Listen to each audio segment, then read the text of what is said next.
Hello बच्चों, तो आज हम स्टार्ट करने जा रहे हैं बिल ऑफ एक्सचेंज का second part. Bill of exchange में हमने फर्स्ट पार्ट में पढ़ा कि अगर हम बिल को अपने पास रखते हैं तो कैसे एंट्री करते हैं। यानी कि फर्स्ट केस था कि बिल को हम क्या कर सकते हैं, रिटेन कर सकते हैं स्टिल ड्यू डेट। तो आज हम स्टार्ट करने जा रहे हैं, अगर मैं बिल को यानी कि केस 2 मैं बिल को क्या कर सकता हूं, बैंक से डिस्काउंट कर सकता हूं। तो आइए देखिए हम बैंक से कैसे डिस्काउंट करते हैं। देखिए बच्चे, तो सबसे पहले मैंने ये इनको सेल किया।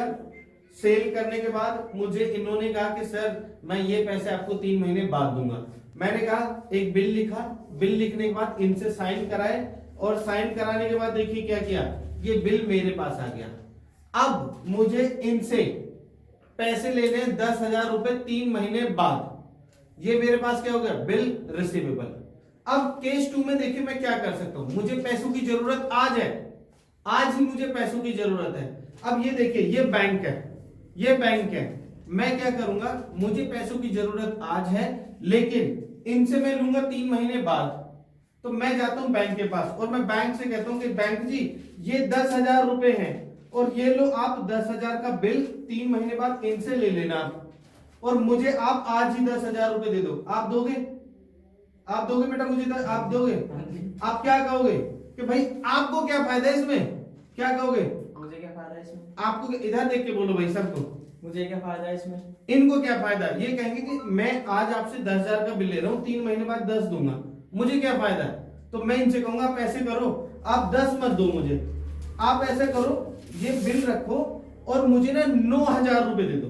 कितने दिए? 9,000। अच्छा अब आपको फायदा हो गया 1,000 रुपए का, आप 3 महीने बाद इनसे ले लोगे। इसको बोलते हैं डिस्काउंट कराना, इसी को बोलते हैं डिस्काउंट कराना। डिस्काउंट मतलब क्या हो गया, मैंने 10,000 का बिल दिया, 9,000 इनसे लिए, 1,000 क्या हो गया मेरे लिए, वो डिस्काउंट हो गया, मैंने बिल को डिस्काउंट करा दिया। क्लियर बच्चे? बिल ऑफ डिस्काउंट का क्लियर हुआ? डिस्काउंट का मतलब चलो तो बेटा सब बच्चों को हाई बोल दो और बोलने दो भाई, बोलने दो सबको, बोलने दो, बोल दो भाई, बोल दो, टाटा बोल दो। चलो बच्चे मिलते हैं नेक्स्ट, आगे करते हैं बेटा। तो आगे देखिए, आगे कॉन्सेप्ट को अच्छे से करने के लिए वीडियो में आगे चलते हैं। चलिए बेटा देखते रहिए वीडियो को, चलिए।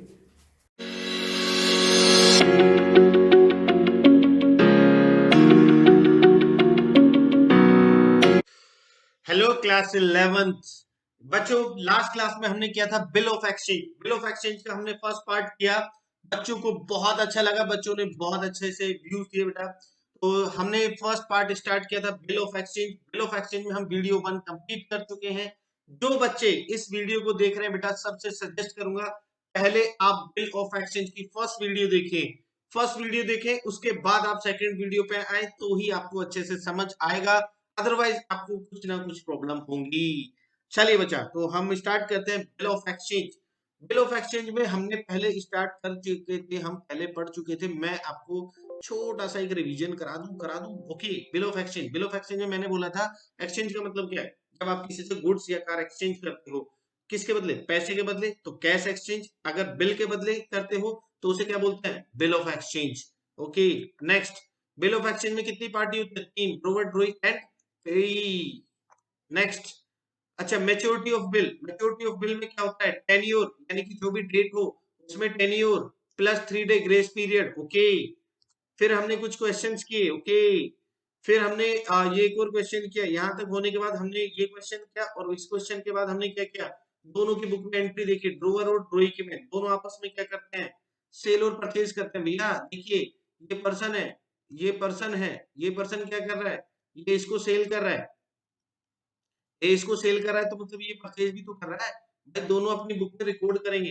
ए ने इसको सेल किया तो देखो B2 सेल, भाई ए अपनी बुक में किसका नाम लिखेगा? बी का। बेटा मैं आप लोगों को सेल कर रहा हूं तो मैं अपनी बुक में ये तो लिखूंगा नहीं भाई देखो राहुल त्यागी बी को सेल कर रहा है, नहीं ना। मैं अपने यहाँ पे क्या लिखूंगा, मैंने बी को सेल किया, तो यानी कि एंट्री क्या होगी? B2 सेल होगी एंट्री।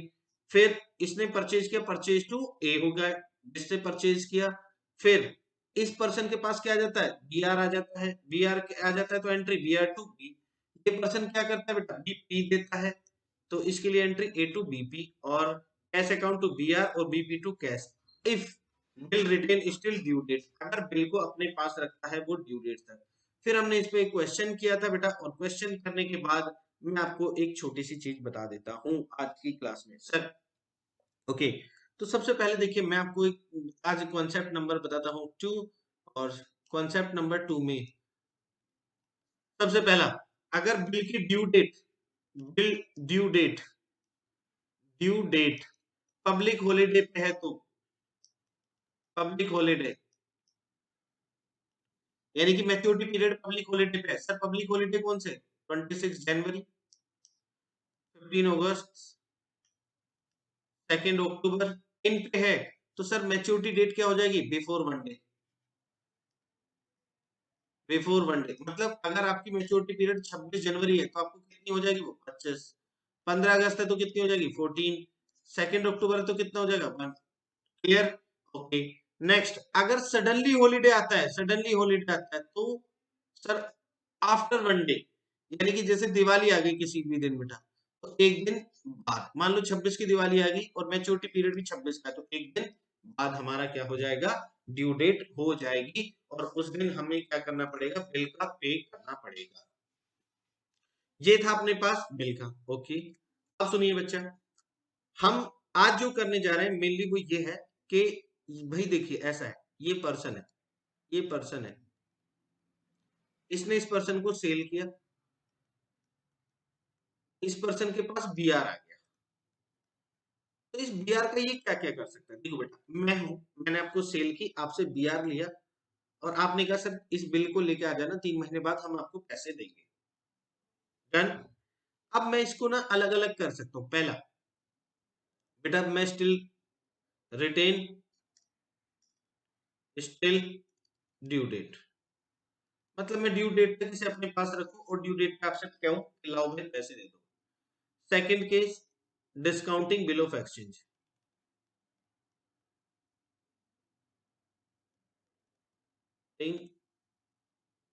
बिल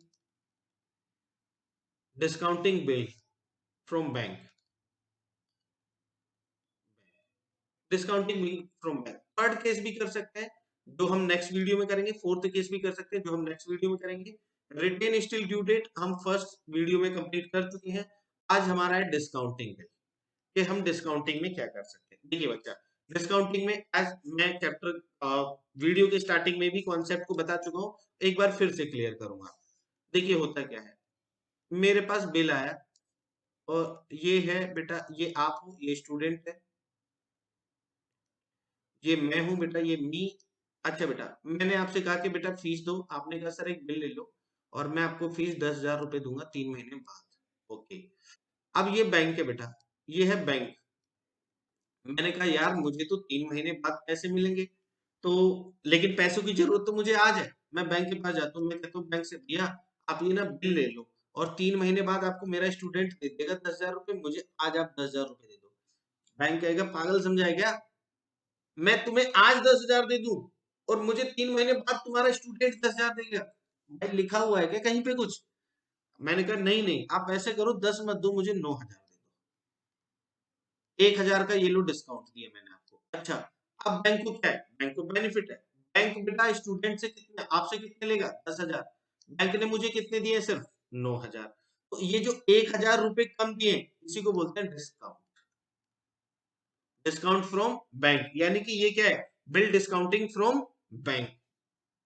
बिल बैंक से हम एक कुछ टाइम पहले पैसे ले सकते हैं, लेकिन बैंक हमें कुछ ना कुछ कट करके अमाउंट देगा, उसी को बोलते हैं bill discounting from bank. Okay, चलिए बेटा देखिए, तो मैं एक एग्जांपल ले लेता हूँ इस पे। एग्जांपल ले लेते हैं, एग्जांपल 1 इसी पे बेटा। A sold goods to B for rupees 10,000। A write a bill on B, B accept bill and return to A,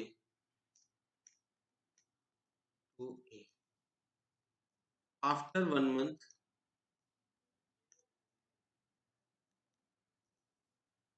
a discounting bill from bank, bill from bank 10% per annum discount. चलिए बेटा, pass journal entry.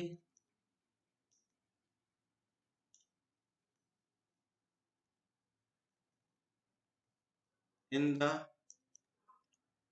Book of A and B, A और B की book में आपको journal entry करनी है बेटा।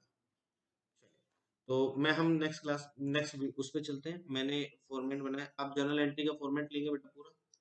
सबसे पहले देखिए बेटा, ये मैं हूं ए, ये आप हो बेटा बी, बी बोले तो स्टूडेंट, ए बोले तो मी, सी बोले तो बैंक। ओके, मैंने इनको ना सेल किया पहले, मतलब ए सोल्ड टू बी, मैंने सेल की, तो मेरी बुक में एंट्री क्या होगी, ये तो ए की बुक हो गई और ये बी की होगी, मैंने आपको सेल किया, तो एंट्री क्या होगी, B account debit, B debit to sale account, sale account. और कितना बेटा 10,000 और 10,000। नरेशन आप सेल्फ लिख लोगे, और इन्होंने परचेज किया है तो purchase to account debit to A, 10,000 और 10,000। बेटा लास्ट क्लास का कॉन्सेप्ट है, मैं थोड़ा जल्दी भी करूँ कोई प्रॉब्लम नहीं है। अब सुनो बेटा, अब मुझे क्या हुआ, मैंने एक बिल लिया, इनसे साइन कराया और इन्होंने साइन किया और ये मुझे वापस दे दिया, मेरे पास बी आर आ गया, इनके लिए ये बीपी है, मेरे लिए बी आर है। बी आर मुझे किससे मिल रहा है, मेरे पास बी आर आ रहा है और गिवर कौन है, बी। तो एंट्री देखिए, मेरे पास बी आर आ रहा है, B R debit, B R account debit to A, sorry to B, कितना 10,000 एंड 10,000। अच्छा, ये ए को दे रहे हैं ए डेबिट, और क्या दे रहे हैं बीपी। जो मेरे लिए बी आर है, जो मुझे रिसीव होगा, वो ये क्या करेंगे, पे करेंगे, तो इनके लिए वो क्या है, बीपी हो गया, 10,000 एंड 10,000। ओके, अब सुनिए बेटा, अब मैं बैंक के पास जाता हूँ, मैं बैंक से कहता हूँ भाई ये ले लो, एक महीने बाद। बेटा बिल का जो ड्यू डेट है वो 3 महीने है, अगर नहीं लिखा तो हम कितना मानते हैं, 3 महीने। एक महीने बाद में जाता हूँ इनके पास, बैंक के पास, तो अभी कितने महीने और बच रहे हैं बिल को मैच्योर होने में, बेटा 2 महीने। भाई बैंक को पैसे कितने महीने बाद मिलेंगे, 2 महीने बाद। मैं बैंक से कहता हूँ भैया ये लो, और आपको 2 महीने बाद मेरा स्टूडेंट पैसे दे देगा, आप मुझे अभी से क्या दे दो, 10,000 रुपए दे दो। बैंक ने क्या किया, मैं आपसे 10% कट करूंगा पर एनम का, लेकिन मुझे डिस्काउंट कितने महीने का देना है सर, 2 का, क्योंकि भाई 12 महीने का 10% है डिस्काउंट, 12 महीने का 10% है बेटा, 12 महीने का 10% है, लेकिन हमें कितने महीने का चाहिए, हमें तो सिर्फ 2 महीने का डिस्काउंट चाहिए ना बेटा। तो यानी कि देखिए, हम यहाँ पे क्या कर देंगे, एंट्री देखो पहले क्या होगी, cash account debit, discount account debit to B R, cash account debit, discount debit to B R, amount कितना 10,000। अच्छा, डिस्काउंट में कितना अमाउंट आएगा, देखिए बेटा डिस्काउंट में कितना अमाउंट आएगा, डिस्काउंट में जो अमाउंट आएगा वो अमाउंट आएगा ये 10,000 का 10% डिस्काउंट है पूरे साल का। यानी कि अगर वो 12 महीने बाद पैसे लेता, अगर बैंक को 12 महीने बाद पैसे मिलते तो 1,000 का डिस्काउंट था, लेकिन बेटा पैसे कितने महीने बाद मिल जाएंगे, 2 महीने बाद, तो डिस्काउंट भी तो 2 महीने का रह जाएगा ना। जैसे मैं अगर आपको एग्जांपल दूं, एक पर्सन की सैलरी बेटा 12,000 है 12 महीने की, तो 2 महीने की कितनी होगी, तो डिवाइड बाई 12 इंटू 2 कर दोगे, भाई पूरे साल का है तो डिवाइड बाई 12 इंटू 2 कर दोगे। इसी तरह से बेटा डिस्काउंट है 1,000 पूरे साल का, 12 महीने का, तो डिवाइड बाई 12 इंटू 2 कर दोगे भाई, तो कितना डिस्काउंट आ जाएगा, देखिए ये आ जाएगा 1,000 into 2 divide by 12, divide by 12 कर देंगे, यानी कि ये आ जाएगा 167, ये आ जाएगा 167। अब ये 167 आ गया, यहाँ पे माइनस कर दो, भाई 10,000 में से बैंक 167 आपको नहीं देगा, बचेगा कितना बेटा 9833, इतना पैसा आपको दे देगा। ओके, फिर उसके बाद हमने क्या एंट्री की, भाई इसके पास से पैसे। अच्छा सुनिए, ये जो ट्रांजेक्शन हुई थी ये मेरे और बैंक के बीच हुई थी, क्या स्टूडेंट आप अपनी बुक में कोई एंट्री करोगे इसके लिए, नहीं बेटा आप कोई भी एंट्री नहीं करोगे इसके लिए। हाँ, अगर क्वेश्चन ने एक और बात बोल दी होती, on the due date, on the due date bill matured, on the due date bill mature, कि ड्यू डेट पे बिल मैच्योर हो गया और आपने पैसे दे दिए, तो आप तो सिर्फ एक ही अमाउंट पे करोगे, बीपी टू कैश, भाई जो भी आप लेके आ जाओ वो मुझसे पैसे ले लो, आपकी बुक में सिर्फ ये 3 एंट्री होंगी। ओके, तो ये मेरा एक एग्जांपल था। आइए मैं आपको इसकी एंट्री दिखा देता हूँ डिस्काउंट की। अगर बिल डिस्काउंट होता है तो डिस्काउंट की, अगर बिल डिस्काउंट फ्रॉम बैंक, अगर बैंक से डिस्काउंट कराते हैं बिल को तो एंट्री क्या होगी। तो ये हमारे बुक है बेटा दो, एक हमने ले लिया ड्रोवर जिसे हम ए मान लेते हैं, एक ड्रोई जिसे मैं बी मान लेता हूँ। तो पहली एंट्री होगी सेल की, सेल की एंट्री होगी, और ये क्या करेगा, परचेज की एंट्री। सेल की एंट्री क्या होगी बेटा, देखो बी टू सेल, अभी मैंने आपको समझा के ही हटाऊं बेटा। ओके, और ये क्या करेगा बेटा, परचेज टू ए, ये क्या कर देगा, परचेज टू ए कर देगा। फिर दूसरी एंट्री क्या हो जाएगी बेटा, B R to B, as normal अभी हमने किया बेटा। ये क्या कर देगा, ए टू बीपी, यहां तक ये ए टू बीपी हो गया, यहां तक क्लियर हुआ। ओके, अब ये क्या करेगा, bill discount from bank, bill discount from bank, bank से डिस्काउंट कराएगा ये बिल को। एंट्री क्या कर देगा, cash account debit, discount debit to B R. Sir ये क्या एंट्री करेगा बेटा, ये कोई एंट्री नहीं करेगा, नो एंट्री। सर ये कोई भी एंट्री नहीं करेगा, नहीं बेटा, जब डिस्काउंट कराएंगे तब नहीं करेगा, जब बैंक, मान के चलो अब मैंने क्या दे दिया, मैंने बिल किसको दे दिया, बैंक को। अब बैंक जाता है बेटा आपके पास, बैंक आपके पास जाता है, आप देखो बेटा, आप मुझे पैसे नहीं दे रहे, आप इस जो आपके सामने इस बिल को लेके आएगा आप उसी को पैसे दोगे, आप मुझे पैसे नहीं दोगे। एक, आप जो भी पैसे लेके आएगा, आप बैंक आया आपके पास बिल लेके, आप बैंक को पैसे दे दोगे। यानी एक लैंग्वेज लिखी होगी क्वेश्चन में, on the maturity bill matured या बिल ऑनर्ड, बिल ऑनर, तो उसके बाद आप एक एंट्री पास कर दोगे अपनी बुक में, और वो थर्ड एंट्री आप क्या पास करोगे बेटा, एज नॉर्मल थर्ड एंट्री आप क्या पास करोगे, लिखा होगा, अगर ये पॉइंट लिखा होगा देखना, bill bill owner, bill owner, अगर ये लिखा होगा तो जो भी ड्यू डेट होगी उस पर आप लिख दोगे बीपी टू कैश, ये एंट्री आप पास कर दोगे लास्ट में। यानी कि जिस दिन ये एंट्री पास होगी उस दिन आपकी बुक में एंट्री नहीं होगी, आपकी बुक में ड्यू डेट पे, जिस दिन बिल की ड्यू डेट होगी उस दिन सिर्फ एक एंट्री पास हो जाएगी ये। चल, ओके बच्चा, तो ये था बेटा डिस्काउंटिंग बिल ऑफ एक्सचेंज का एक छोटा सा कॉन्सेप्ट, मैंने यहाँ पे किया कॉन्सेप्ट। इससे रिलेटेड अब हम करेंगे क्वेश्चन। अगर इससे रिलेटेड आप क्वेश्चन देखना चाहते हैं तो बच्चा कर दीजिए क्या, सब्सक्राइब, भैया सब्सक्राइब करना ना भूलें, बिना चैनल को सब्सक्राइब करे कहीं ना जाए, और अपने फ्रेंड को शेयर करें। चलिए बेटा, तो मिलते हैं नेक्स्ट क्लास में, जब तक के लिए टाटा बाय बाय अलविदा।